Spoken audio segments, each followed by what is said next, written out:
एक सपना जिसके लिए लाखों छात्र अपने बचपन की पगडंडियों को छोड़कर शहर के चकाचौंध भरी दुनिया में दाखिल होते हैं। जिन सपनों को हकीकत में तब्दील करने के लिए विद्यार्थी न जाने कितने महीने सालों की आहुति देते हैं, सरकार ने उस यूपीएससी का नोटिफिकेशन कुछ तब्दीलियों के साथ जारी कर दिया है। नमस्कार, मैं मिकेश द्विवेदी, आप देखना शुरू कर चुके हैं पंजाब केसरी टीवी।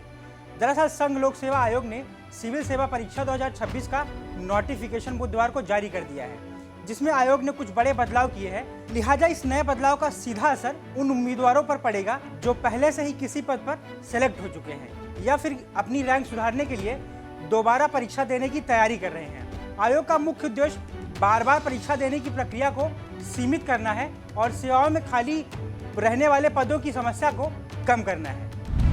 नियमों के मुताबिक जो उम्मीदवार पहले से ही आईएएस या आईएफएस के लिए चुने जा चुके हैं और अभी अपनी सेवा दे रहे हैं, वे सीएससी 2026 की परीक्षा में नहीं बैठ पाएंगे। यह पाबंदी परीक्षा के हर चरण पर लागू होगी। अगर कोई उम्मीदवार प्रीलिम्स पास करने के बाद आईएएस या आईएफएस ज्वाइन कर लेता है तो वह मेंस नहीं दे पाएगा।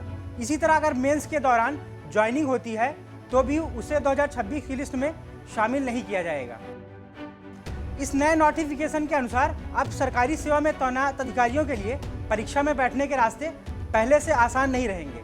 सरकार ने साफ कर दिया है कि एक बार ऊंचे पद पर नियुक्ति मिलने के बाद इस्तीफे के बार प्रयास करने के गैप को अब पूरी तरह बंद किया जा रहा है। आपको बता दें कि जिन उम्मीदवारों का सिलेक्शन सीएससी 2025 या उससे पहले हुआ है, उन्हें राहत देते हुए एक बार अंतिम अवसर दिया गया है। वे बिना इस्तीफा दिए 2026 या 27 की परीक्षा में एक बार बैठ सकते हैं, लेकिन 2028 से पहले उन पर भी यही कड़ा नियम लागू होगा कि परीक्षा देने के लिए नौकरी छोड़नी पड़ेगी। जो उम्मीदवार पहले से आईपीएस में हैं, वे 2026 की परीक्षा तो दे सकते हैं, लेकिन वे दोबारा आईपीएस पद का ऑप्शन नहीं चुन सकते हैं। यानी वे केवल अन्य सेवाओं आईएएस या आईएफएस के लिए ही परीक्षा दे पाएंगे। एक ही पद पर दोबारा काबिज होने का मौका अब नहीं मिलेगा। तो वहीं यूपीएससी ने रैंक सुधारने के लिए वन टाइम विंडो बनाई है। अगर कोई उम्मीदवार सीएससी 2026 में आईपीएस या ग्रुप ए सर्विस में चुना जाता है तो उसे 2027 में परीक्षा देने का केवल एक आखिरी मौका मिलेगा। इसके लिए शर्त यही होगी कि उन्हें अपनी ट्रेनिंग ज्वाइन करने से पहले छूट लेनी होगी।